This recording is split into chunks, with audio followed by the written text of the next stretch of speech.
Pour la diversité et l'inclusion économique, le mouvement est lancé. Ensemble, nous agissons déjà pour une cause créatrice de valeur. Ensemble, nous avançons. Mais nous voulons aller plus loin. Plus vite, plus haut. En 2022, le sommet de l'inclusion économique sera placé sous le signe de l'impact. Impact pour faire bouger les lignes. Impact pour faire changer les mentalités. Impact pour transformer notre société durablement. Sommet de l'inclusion économique. Agir avec impact.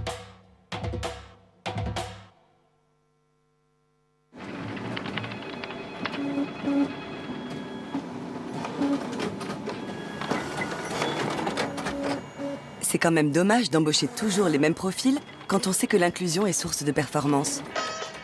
Sur Mosaïque Talent, accédez gratuitement à des milliers de talents de la diversité et trouvez les meilleurs profils grâce à notre algorithme de matching. Pour Mohamed, Awa, Jonathan, Céline et Sohan, décrocher un entretien d'embauche a toujours été compliqué. Pourtant, ils sont nés à Paris, Trappes, Lyon, Marseille, Saint-Étienne et ont tous fait des études supérieures. En France, on obtient un entretien après avoir envoyé 5 CV en moyenne. Il en faut 4 fois plus quand on s'appelle Nadia. Préjugés, idées préconçues, maladresse, discrimination. Nous avons décidé d'agir en créant Mosaïque RH, un cabinet de recrutement non-profit pour accompagner les entreprises. Puis un campus pour accompagner les talents et pour accélérer les mises en relation. Puis une plateforme de recrutement où l'on peut accéder gratuitement à des dizaines de milliers de profils qualifiés venant de toute la France. En 13 ans, notre groupe a collaboré avec plus de 2000 entreprises et permis près de 15 000 recrutements de jeunes diplômés et d'expérimentés issus de la diversité sociale, territoriale ou culturelle. Nous favorisons ainsi la rencontre avec les véritables pépites de demain, qui échappent au radar des canaux habituels.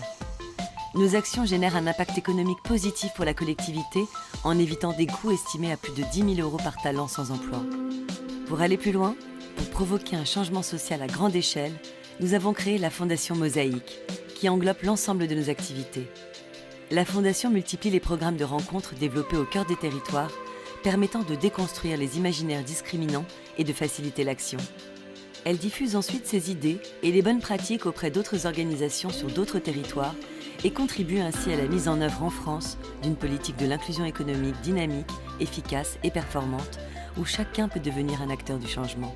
Dès aujourd'hui, en rejoignant le mouvement, vous avez la possibilité d'accélérer le changement, de conduire la transformation des pratiques pour que 100% des entreprises pratiquent un recrutement inclusif et de libérer le potentiel de tous les talents qui aspirent à réussir leur vie professionnelle. Au sein de la Fondation Mosaïque, et comme vous d'ailleurs, nous pensons que Mohamed, Awa, Jonathan, Céline ou Sohan ont plus que leur place dans votre entreprise, que la question de la diversité ne devrait pas se poser et qu'elle est au contraire source de richesse et de performance. Fondation Mosaïque, rejoignez le mouvement.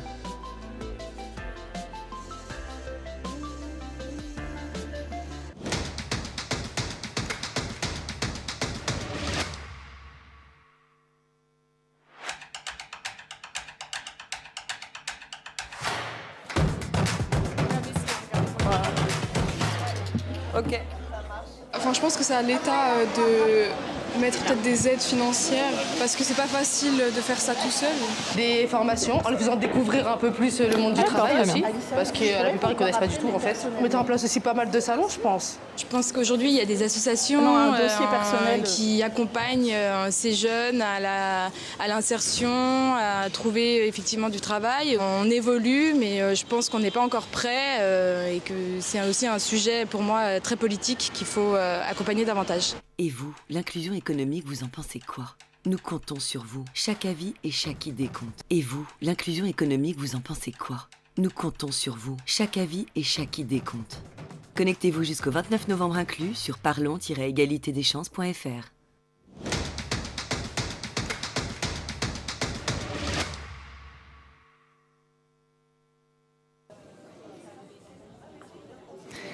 Bonjour à toutes et à tous et bienvenue à cet atelier consacré à la formation des managers de l'ensemble de vos collaborateurs. Je suis Julie Couplet-Rodec, je suis consultante formatrice au sein du cabinet Mosaïque RH et j'ai le plaisir d'accueillir nos invités qui vont nous partager leur engagement et leurs actions concrètes en matière de formation des managers et de l'ensemble des parties prenantes de leurs organisations. Donc sans plus tarder, je vous présente nos invités intervenantes qui nous font le plaisir d'intervenir aujourd'hui. Donc à commencer par Florence Bourget, vous êtes directrice pédagogique au sein du groupe IGS et vous allez donc effectivement partager votre expérience en tant qu'organisme de formation. Nous avons également Nadine Potier-Demarle qui est VP Global HR Development au sein de Lacoste, pour le nom complet. Merci. Alison Fagard, qui est directrice des relations sociales et de la diversité au sein du groupe Nexity. Nous avons Émilie Tellier, qui est DRH, qui va porter la voix de Boulanger à cet atelier. Et enfin, Caroline Vaquette, qui interviendra en tant qu'experte sur la diversité et l'inclusion et qui a travaillé pendant près de 3 ans auprès de petites et grandes et moyennes entreprises sur les questions notamment d'engagement des collaborateurs. On verra que c'est un sujet clé en la matière. Eh bien, commençons par le commencement, parce que l'idée, c'est de répondre de façon très concrète aux questions suivantes. Donc, comment mener un plan de formation impactant, qui soit adapté à la culture de l'organisation, par quelles étapes faut-il passer et par où commencer concrètement? Quel type d'actions concrètes mettre en place en face? Donc, première question, je voulais vous demander effectivement quel a été votre point de départ, le point de départ de votre réflexion pour construire un plan de formation adapté aux enjeux, à la culture, contexte de votre entreprise. Nadine Potier-Demarle, pour commencer. J'ai la chance d'ouvrir le bal, merci. Oui. Bien, nous, chez Lacoste, ça fait 2 bonnes années qu'on travaille sur les engagements sociaux et sociétaux de l'entreprise. Et l'objectif de ces engagements sociaux et sociétaux, c'est de faire de l'égalité des chances une réalité. Alors, on a commencé une première étape par des engagements philanthropiques. Donc, on a demandé à nos collaborateurs volontaires de s'engager pour aider 2 types de publics, des jeunes venant de milieux défavorisés et des jeunes en situation de handicap. Et donc de venir les aider par du mentoring pour booster leur carrière, leur qualification, de façon à ce qu'ils arrivent sur le marché du travail plus facilement.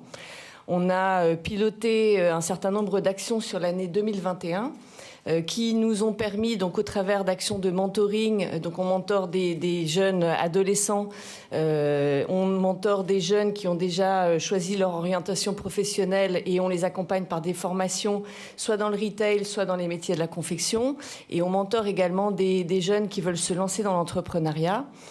Donc ces actions de mentoring et ces actions de formation pour booster leur carrière. On s'est rendu compte au travers de ce programme qu'il était important d'abord de former les mentors. Donc la formation des gens qui vont s'occuper de ces jeunes est importante. Et puis on s'est rendu compte aussi qu'il était important de faire évoluer la culture de l'entreprise.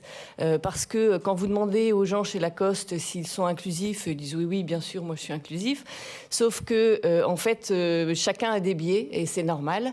Et donc si on veut inclure des personnes venant de la diversité sans avoir préparé l'interne de l'entreprise à un environnement de travail favorable, ça ne marche pas.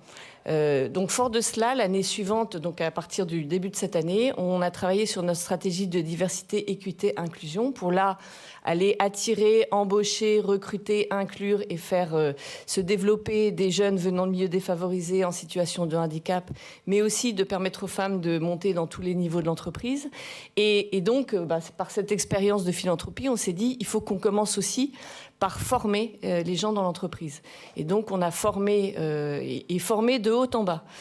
Donc, on a lancé un programme de formation qui, là, sort ces jours-ci sur les biais cognitifs et l'inclusion, qui commence par un test. Je ne sais pas s'il y a des gens qui étaient là dans la salle précédemment, mais qu'on fait avec Me and You Too, pour justement que les gens se rendent compte à quel niveau d'inclusivité ils sont pour pouvoir derrière faire les capsules de formation. On a fait une intervention aussi auprès du COMEX pendant 2 heures pour les sensibiliser à l'inclusion. Et on vient de faire, on est en pilote dans une formation recrutement inclusif avec Mosaïque RH. Donc former tous les collaborateurs de haut en bas, sensibiliser le haut et puis sensibiliser aussi, former au recrutement inclusif. Et j'en arrête là parce que je vais laisser mes collègues parler. Merci beaucoup Nadine.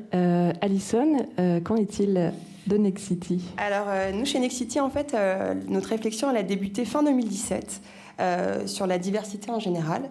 En fait, c'est notre conseil d'administration qui nous a demandé d'établir un plan d'action. Ça concernait au départ surtout l'égalité homme-femme. Et voilà, ils nous ont dit finalement chez Nexity comment on se situe dans la féminisation des instances dirigeantes en termes d'équité salariale. Donc on a fait tout un travail dessus. On s'est fixé un premier plan d'action donc sur 3 ans.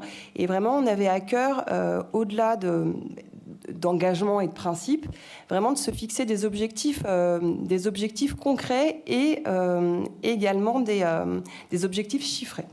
Donc rapidement, on a élargi le sujet en prenant également en compte l'emploi des personnes en situation de handicap et la diversité sociale et culturelle.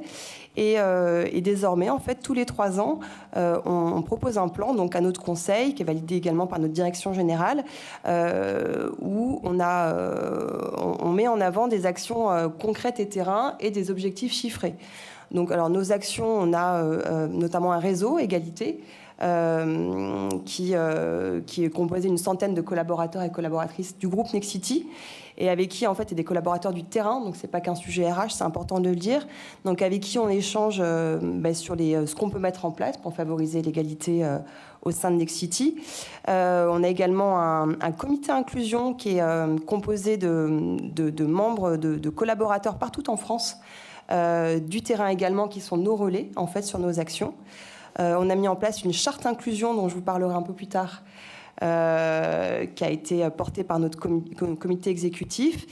Et on a un accord handicap également. Et au-delà de tout ça, on s'est fixé donc des objectifs chiffrés, comme je disais, en termes de féminisation des instances dirigeantes, en termes d'emploi des personnes en situation de handicap et également en termes d'accueil des jeunes. On accueille chaque année 300 stagiaires de 3e issus des quartiers priorité de la ville. Et ça a été vraiment la première étape chez nous. De commencer par des actions concrètes, d'aller directement sur le terrain. Et la formation qu'on a mise en place il y a 2 mois, dont je vous parlerai tout de suite après, le bout du process, c'est de se dire maintenant l'inclusion, la diversité, on la vit au quotidien, on est tous acteurs, et donc formons nos collaborateurs pour qu'ils puissent être également porteurs et acteurs de ce message. Merci beaucoup. On va effectivement développer l'action de Nexity, comme celle de Lacoste. Je voulais demander à Amélie Tellier, vous, côté boulanger, quelle a été votre réflexion au départ ? Quelles questions vous vous êtes posées vis-à-vis de votre contexte, la manière de construire un plan de formation adapté ?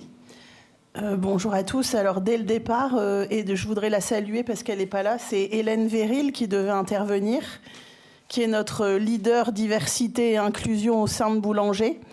Donc, au sein de Boulanger, au-delà du DG, au-delà de la DRH, au-delà du comité de direction, pour moi, ce qui est important, c'est qu'il y ait quelqu'un qui incarne pour l'ensemble de la France que nous représentons, 10 000 collaborateurs, le sujet de l'inclusion. Et donc, avoir recruté Hélène nous permet chaque jour de parler de diversité et inclusion, et pas que d'en parler, parce qu'aujourd'hui, on a un réseau. Ce réseau, il y a des gens qui le représentent dans cette salle, c'est le réseau des responsables ressources humaines région. Et puis nous, on a plus de 200 managers en local. Et ce qui fait notre force, c'est le management en local. Cette diversité, on peut en parler. Ce qui est très important, c'est que ce soit une réalité. Et donc, au travers de la sensibilisation, donc on forme à la sensibilisation, à tout ce qui est diversité et inclusion. C'est pas le tout de former à la sensibilisation. Ce qui est important, c'est aussi l'accompagnement. C'est comment on accompagne en local pour que chacun soit de plus en plus dans la diversité et l'inclusion. Et aussi, ce qui est important, on a pris un partenaire et trouver un partenaire agile qui nous accompagne. Et c'est ça qui fait le point de départ, puisque pour répondre à la question, c'est la question du point de départ. C'est comment faire en sorte que chaque jour, on en parle, mais aussi qu'on le vive. Et on a différentes actions. Hein. Je pense qu'on fait des Diversity Night, on fait parler nos collaborateurs. Ce qu'il y a de plus important, ce n'est pas les intentions, c'est les preuves, et c'est les preuves en local. Merci beaucoup. Par rapport à ces premiers apports, ces premières réflexions sur justement où vous êtes passé pour arriver à figurer un plan de formation, des actions de formation, peut-être si on pouvait résumer, Caroline Vaquette, si on pouvait résumer par où et commencer cette démarche et quand peut-on s'estimer prête à entamer cette démarche projet de formation en interne?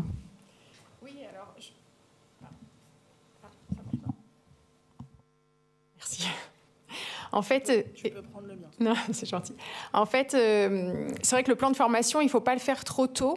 On a parlé de sensibilisation. C'est vrai que de faire remonter les angles morts, les enjeux, les problèmes, c'est important au départ, mais la formation, il faut la faire vraiment quand on a une stratégie écrite et quand on sait où on veut aller et quand on a pris le pouls aussi des besoins, des demandes. C'est extrêmement important pour avoir une stratégie de formation en fait qui convient et qui répond à un problème. Donc moi j'ai envie de vous dire surtout pas trop tôt et puis de ne pas faire ce plan de formation comme l'action de l'année sur le plan diversité et inclusion.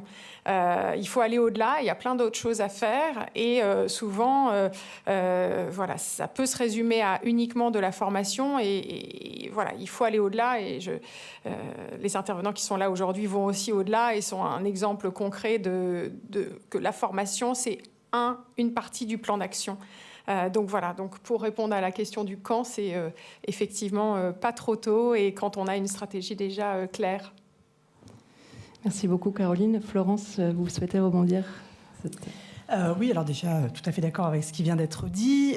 Bien sûr, il faut déjà avoir enclenché une démarche, il faut déjà que la direction générale témoigne d'une réelle volonté et qu'il y ait des objectifs, effectivement, pour que la formation n'arrive pas trop tôt, puisque si elle arrive et qu'elle n'est pas suivie d'action, finalement, elle fera, comme ça peut arriver, flop, et ce serait dommage sur un sujet comme celui-là. Ensuite, autre aspect très important, celui de prendre soin de former l'ensemble des parties prenantes du sujet. Ça commence effectivement généralement par le top management, c'est un premier aspect. Ensuite, bien sûr, les managers opérationnels, et quelqu'un l'a dit juste avant, c'est quand même par là que ça va passer. Et puis ensuite, il faut que ça ruisselle jusqu'à l'ensemble des collaborateurs. Alors nous, en tant qu'organisme de formation, forcément, qui pratique beaucoup l'alternance, la formation des maîtres d'apprentissage est un vrai sujet pour nous. On a de la chance, on travaille avec des grandes entreprises, donc en général, c'est elles qui forment leurs maîtres d'apprentissage, mais ça reste un enjeu aussi important. Et puis, on a aussi, dans le cadre de ce qu'on propose en matière de formation continue, développé une formation avec un partenaire qui est le Campus de l'Inclusion, qui est représenté aujourd'hui, avec l'idée en fait d'adresser ça aux managers opérationnels, quels que soient les métiers, quels que soient les secteurs d'activité, et avec deux angles. Et à mon avis, ces deux angles-là, ils sont vraiment importants. C'est qu'on parle beaucoup de recrutement inclusif, évidemment, c'est la première étape. Il faut déjà rentrer dans l'entreprise.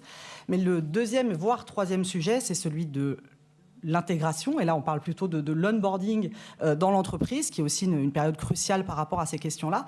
Et puis bien sûr, après, les questions de carrière, et ça aussi, il faut former sur ces sujets, comment j'évalue, comment je modifie mon prisme, et comment justement j'accompagne dans la durée les collaborateurs. Merci beaucoup. Alors ça, c'est effectivement le point de départ, avoir des objectifs détaillés, une idée précise, un timing aussi stratégique. Après, la question de se poser, c'est quel type d'action concrète je mets en place pour répondre à ces enjeux, le contexte de mon organisation, comment elle est organisée et en quoi les actions que je vais proposer vont être en accord avec la culture et les ambitions aussi de l'organisation. Donc, est-ce que vous pouvez nous dire plus en détail les actions concrètes que vous êtes en train de mettre en place ou que vous avez mis en place sur ces questions de formation, à la fois du public manager et de l'ensemble des collaborateurs. Nadine ? Alors, les actions de formation, on a donc plusieurs niveaux d'intervention.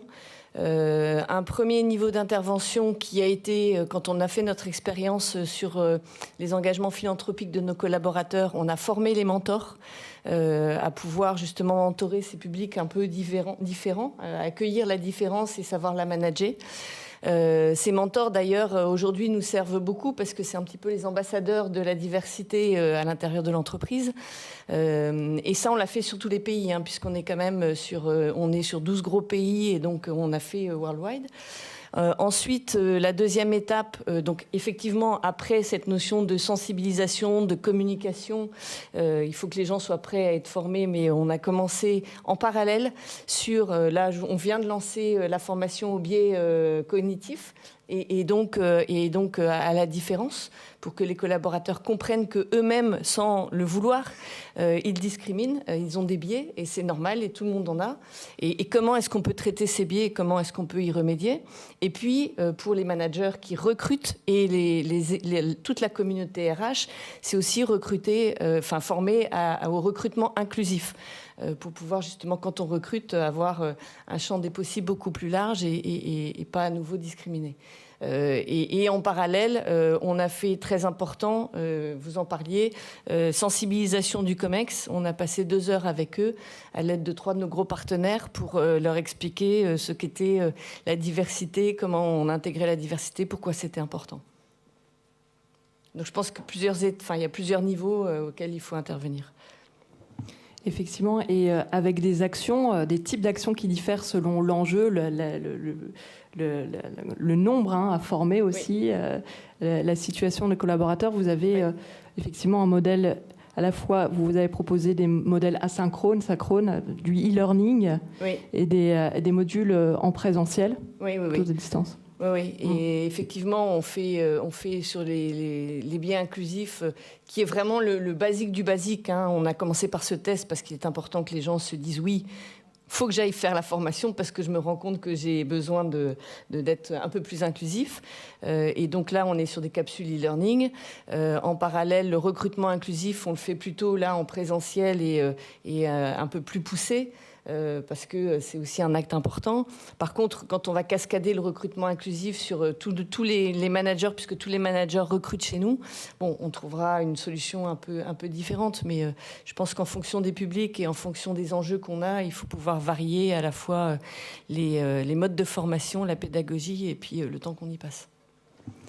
Et vous, Alison, à Nexity, qu'est-ce que vous avez commencé à initier en termes de formation et de format de formation? Alors, nous, on a lancé cette année donc une formation qui s'appelle le Visa Inclusion, qui s'adresse à l'ensemble des collaborateurs et des managers du groupe.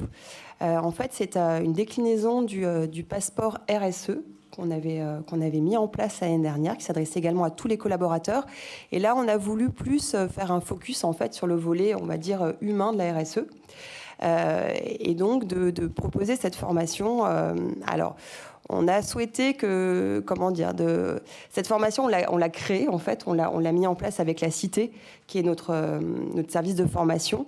Et on l'a également travaillé avec Me & You Too, avec qui on avait fait le fameux autodiagnostic, mais sur la partie emploi des personnes en situation de handicap.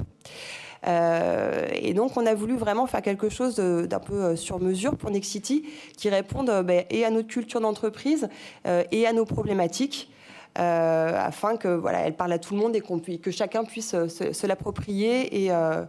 Et voilà. Donc, on a fait un module de 20 minutes assez court, en e-learning.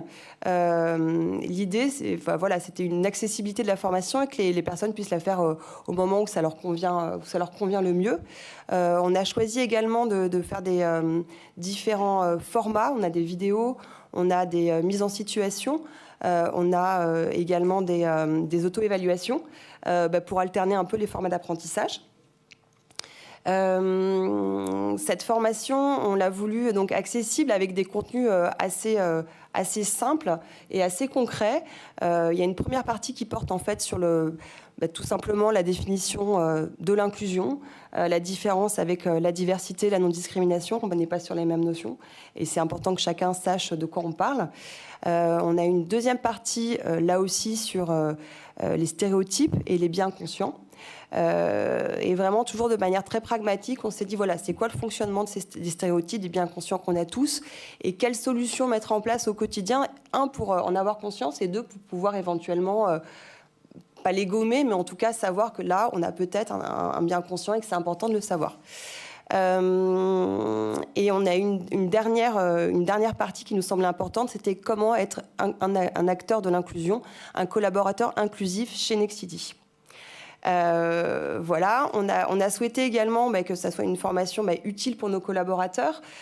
Donc, en fin de parcours, on a une notice avec toutes les informations qui permettent, pratiques, qui permettent de pouvoir être acteur de l'inclusion au quotidien. Et puis, une auto-évaluation pour voir un peu le niveau de connaissance acquis pendant cette formation. Au-delà du contenu, on a un objectif qu'on s'est fixé de 100% de collaborateurs formés. Donc là, ça fait 2 mois qu'on a lancé la formation, on en est à 1000. On est plutôt content. Et donc pour ça, on a fait porter vraiment le projet au plus haut niveau. On a notre directeur général délégué a fait une vidéo introductive qui expliquait en quoi c'était important de faire cette formation, de la suivre, et comment c'était important en tant que collaborateur de Nexity. On l'a également diffusé cette formation via notre comité inclusion et notre réseau égalité. Et puis, elle est accessible sur différents supports via notre campus de formation, et puis, on l'a intégré également au parcours d'intégration des nouveaux collaborateurs. Voilà, j'arrive chez Nexity, on me donne beaucoup d'informations sur beaucoup de sujets importants, mais il y a aussi ce sujet-là qui est important, donc je me forme et je passe mon visa. Voilà, je crois que j'ai à peu près tout dit. Merci beaucoup, et vous ferez la transition après cette dernière partie. On va aborder la question de l'engagement des collaborateurs au-delà des actions de formation. Émilie, côté boulanger, vous avez sur la formation en particulier des directeurs de magasins, des managers, vous avez initié un partenariat avec le campus de l'inclusion. Est-ce que vous pouvez nous en dire plus? Pour introduire le sujet, dans votre atelier, je forme les managers, et pour moi, les managers, ils ont une responsabilité. Et c'est eux qui la portent d'être des leaders inclusifs. Et donc, on a testé sur 2 régions. Elles ont été choisies comme ça, ne me demandez pas pourquoi. En tout cas, on l'a testé dans les Hauts-de-France et on l'a testé dans l'Est, dans le Grand Est. Et on a formé l'ensemble de nos directeurs de magasins à la fois en présentiel, mais aussi en distanciel, également en partenariat avec l'égalité des chances, peut-être que vous connaissez aussi l'école de la seconde chance. Et là, ça a été approuvé, puisqu'il y a des RRH aussi dans la salle qui ont suivi également tout le parcours de leader inclusif. Et on a décidé pour 2023, l'ensemble des directeurs de magasins de boulanger suivraient cette formation, puisque pour moi, ce n'est pas une option. Je fais des conférences beaucoup sur le management, qui est un sujet de cœur pour moi. Et en fait, manager, ce n'est pas un choix. Manager, c'est un choix. Justement, il y en a trop qui managent et ils n'ont pas choisi. C'est peut-être pour ça que je l'ai dit comme ça, parce que souvent on me dit « Émilie, tu nous percutes quand tu viens nous dire que manager, c'est choisir. » Évidemment. Et donc manager inclusif, c'est aussi un choix. C'est-à-dire ça se décrète. C'est au fond de nous. Et donc aujourd'hui, mais évidemment qu'on doit aider. Boulanger est une entreprise inclusive, j'y suis arrivée il y a 2 ans. Et je le vois, ça se voit qu'on est une entreprise inclusive. Dans nos valeurs, il y a l'inclusion. Donc ça, c'est déjà génial. Je suis arrivée dans une entreprise où il y a un terreau fertile incroyable. Mais maintenant, manager, c'est choisir. Et manager inclusif, c'est aussi choisir. Et dans ce programme Leader Inclusif, que nos directeurs de magasins auront fait sur 2023, on sera à 100% de nos leaders. Bravo, merci beaucoup, Émilie. Donc, effectivement, voilà, on a des exemples de vos projets en cours, des actions concrètes qui sont mises en place, qui sont en cours de mise en place.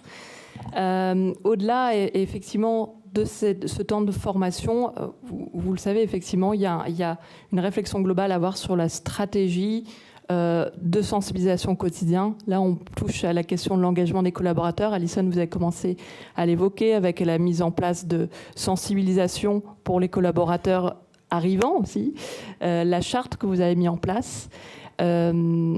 Concrètement, Nadine, par exemple, à Lacoste, quelle réflexion vous avez avec cette idée d'embarquer en fait l'ensemble des collaborateurs dans cette démarche au quotidien, au-delà de la formation?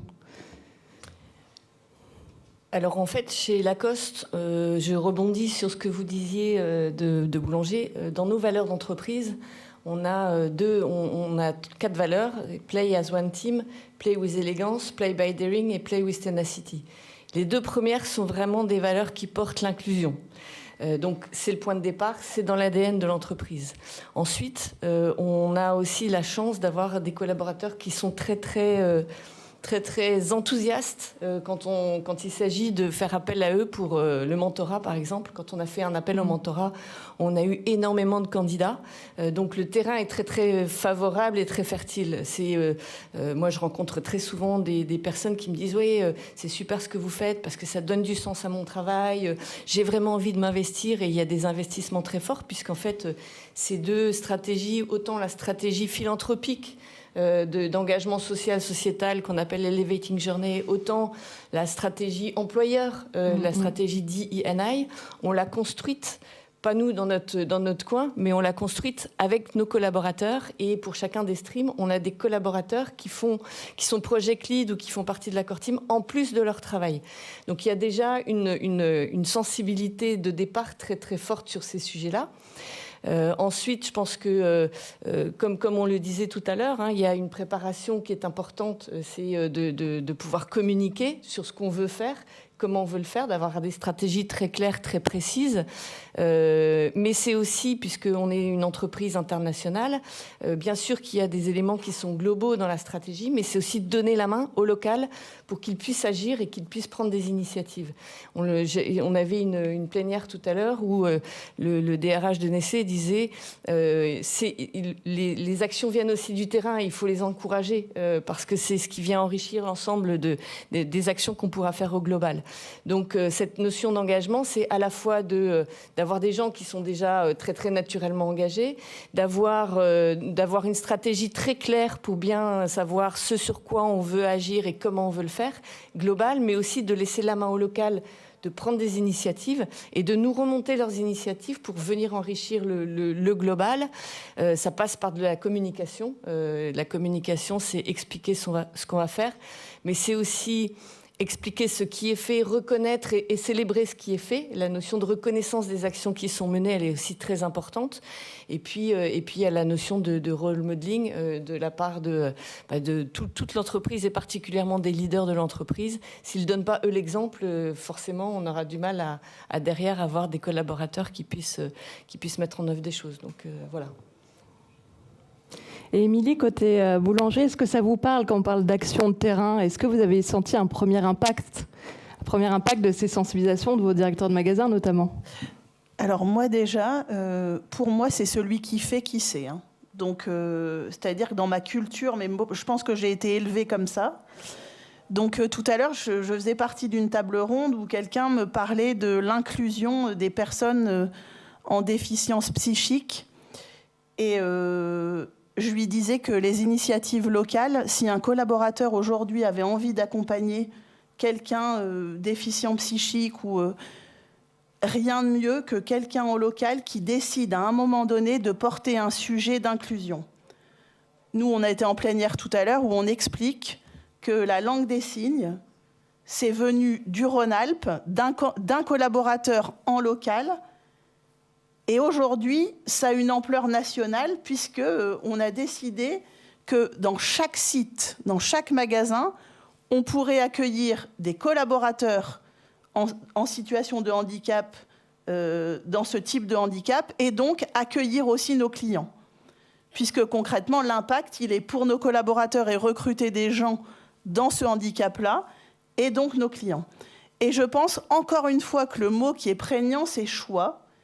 Et donc, je le disais aussi tout à l'heure, c'est qu'à certains endroits, on va peut-être inclure tel type de handicap, parce que ça fait sens en local. Et donc, ce qu'il faut absolument, c'est pas que ce soit la DRH, en l'occurrence l'équipe de la DRH. Oui, elle doit porter une voix.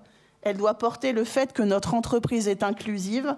Mais il faut surtout que les collaborateurs en local, ils aient l'opportunité de montrer leur couleur, entre guillemets, ou leur odeur, ou leur diversité, ou leur singularité, et de s'impliquer dans des mouvements ou dans des choses très locales, parce qu'à certains endroits, ça va être les 10, à d'autres endroits, ça va être... Et c'est ça qui fait la richesse aujourd'hui de Boulanger, c'est que c'est pas... Oui, la DRH, elle porte un mouvement ou une voix, mais c'est toutes les initiatives de nos 200 leaders de magasins qui aujourd'hui, parce qu'en local, ça fait sens pour eux, portent la diversité et l'inclusion au sein de l'entreprise. En clair, le message que vous portez aussi, c'est que l'inclusion, c'est vraiment aussi un effort du quotidien. Ça passe par des actions complémentaires aussi à ce qu'on entend par formation. À ce propos, Caroline, est-ce que vous avez un éclairage là-dessus sur comment on fait vivre cette inclusion au quotidien en parallèle de ces actions de formation qui sont pour autant essentielles? Oui, tout à fait. En fait, on l'a vu avec cet exemple concret, en fait, il y a la formation, mais il y a aussi les micro-actions. Les micro-actions, c'est celles de tous les jours, celles qu'on peut faire et qui fait vivre, en fait, l'inclusion au quotidien.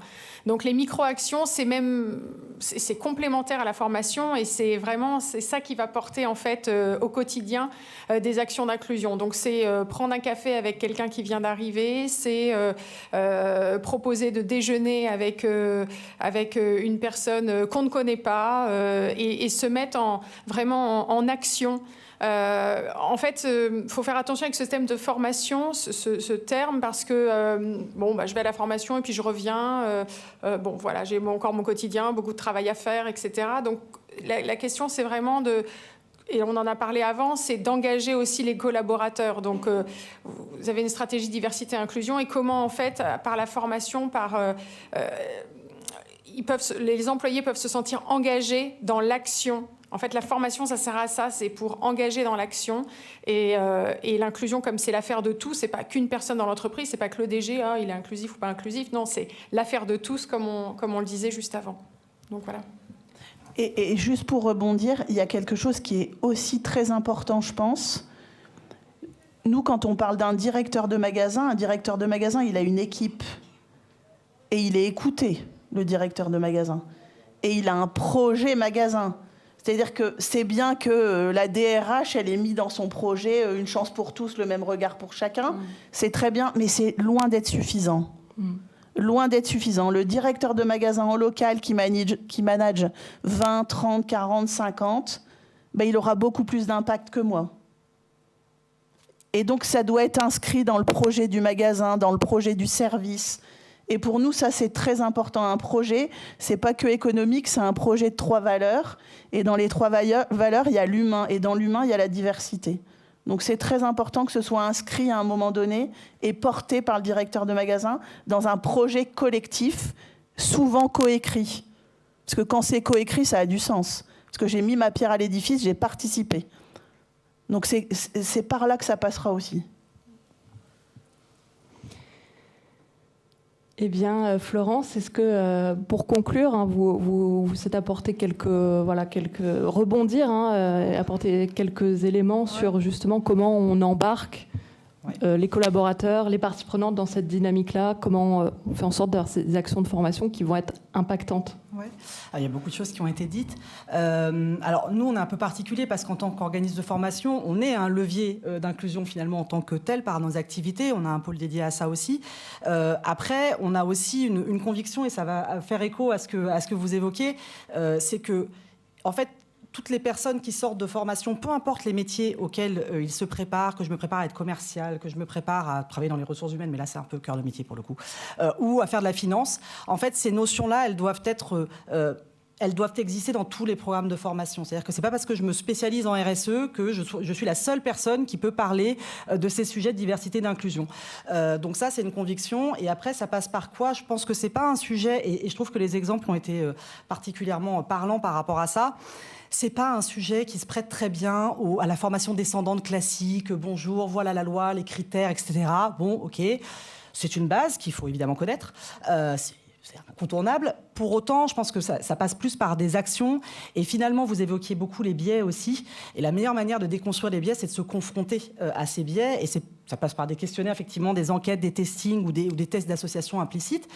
Mais il y a aussi une autre façon de le faire, qui est le partenariat, qui est le mécénat de compétences. Ça a été aussi un peu évoqué avec l'école de la deuxième chance, voilà, avec lesquels on travaille aussi nous. Mais c'est vrai que quand des collaborateurs, peu importe, hein, ils ne sont pas forcément managers, ils ne sont pas forcément RH, on leur propose, à travers un mécénat de compétences, de venir accompagner des jeunes, mais ça peut être d'autres types de publics éloignés de l'emploi, en travaillant avec eux sur leurs projets professionnels, sur leur CV, etc. Il n'y a pas de meilleur levier de déconstruction des stéréotypes que celui-là, finalement, que de rencontrer des gens. Parce que finalement, à mon sens, l'inclusion, elle se fait par la rencontre. Et donc, il faut développer des manières de faire différentes pour permettre à ces rencontres de se faire. Et donc, ça passe par des événements, de la solidarité, ça passe aussi par du quotidien, comme ça, dans l'action, et pas seulement dans « je réceptionne des informations que j'essaye d'enregistrer ». Merci beaucoup Florence et merci à toutes pour vos témoignages très concrets. Donc si on résume, en quelques mots, l'importance d'avoir des objectifs clairs, une stratégie claire quand on se lance, de trouver le bon moment, des actions qui vont être bien en accord avec le contexte de votre organisation, hein, que vous soyez présente sur tout le territoire ou voilà, vous avez des plus petites équipes, réfléchir au format le plus adapté et des actions qui soient à la fois voilà, des formations en face à face ou en distanciel, de la mise en situation et puis voilà, toutes ces actions qui vont faire vivre l'inclusion au quotidien, qui vont acculturer en quelque sorte les collaborateurs à ces sujets-là. Voilà sur donc ces messages clés à retenir à propos de la formation des managers et de l'ensemble des collaborateurs, très important, en commençant par l'intégration et ensuite dans le parcours, quoique dans les études aussi ça commence. Voilà. Est-ce que à ce stade vous avez des questions ? Il n'y a plus le temps. On me dit qu'il n'y a plus le temps. Une petite question peut-être. Ah, il n'est pas encore 13h15. Hein. Merci. Bon. Bonjour. Alors, je suis ancienne membre de Comex et je me suis lancée en tant qu'indépendante récemment et j'accompagne les entreprises justement dans la mise en place de stratégies de leadership inclusif parce que comme vous l'avez souligné, je pense effectivement que ça doit commencer par les hauts dirigeants de l'entreprise. Et je voulais savoir justement comment vous choisissez vos partenaires. Est-ce que vous publiez des appels d'offres ? Comment vous êtes accompagné au quotidien pour former vos collaborateurs. Merci. Alors, on va tâcher d'y répondre si quelqu'une souhaite répondre très rapidement. Sinon, on poursuivra nos échanges hors caméra.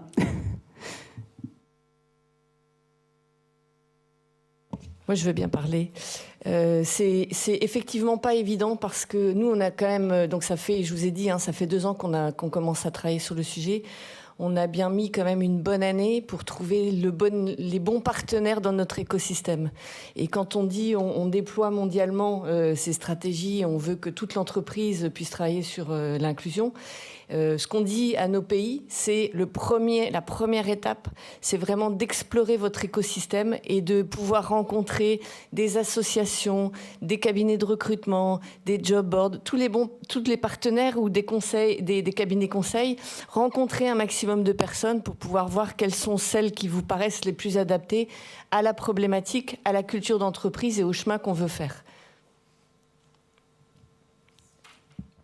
Et moi, je voudrais vous répondre sur un autre volet, parce que j'ai senti aussi dans votre question, mais peut-être que pas du tout. Hein.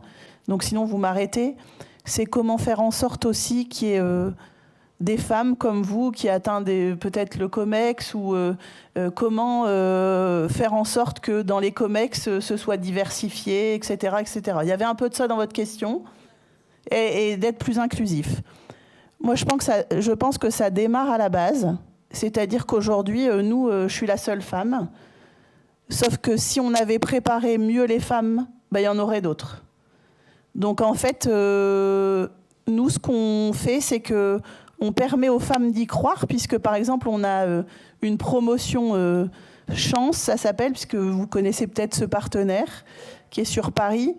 Et en fait, on a une promotion de femmes pour que ces femmes, elles y croient aussi. Et qu'à un moment donné, elles fassent un parcours pour atteindre ces postes-là. Parce que certaines, elles n'ont pas de frein, mais d'autres, elles en ont. Donc, en fait, nous, on est très favorables et on est très issus de la promotion interne. Donc, en fait, on ne va pas prendre des gens qui arrivent en COMEX comme ça. Non, non, c'est des gens issus de notre culture d'entreprise qui est assez forte et qu'on permet aujourd'hui d'avoir des parcours peut-être un peu différents pour croire en elles. J'ai envie de dire, je prends les femmes, mais ça peut être d'autres populations plus diverses, pour qu'en fait, au COMEX, ça soit la réalité. Mais c'est très fort d'accompagnement interne dès que, par exemple, je pense aux directeurs de magasins, mais c'est même avant. Nos responsables de rayon, nos responsables d'univers, etc., j'en passe. Les gens qui managent des plus petites équipes, c'est à ce moment-là qu'on doit les préparer à devenir futurs DG d'une boîte. C'est pas quand on y est, c'est trop tard, c'est fini. Donc c'est très important dans la culture interne d'accompagner dès le plus jeune âge, j'ai envie de dire, le fait d'aspirer grand. Et ça se fait en interne. Très bon mot de conclusion. Merci. Merci à nouveau à toutes et aux organisations que vous représentez. Eh bien, alors, il n'y a plus le temps pour les questions, c'est ça, c'est fini. Je vous invite, celles et ceux qui ont des questions, je vous invite à vous rapprocher de nous, des intervenantes et des intervenants, à la sortie de la salle. On répondra à vos questions. Merci.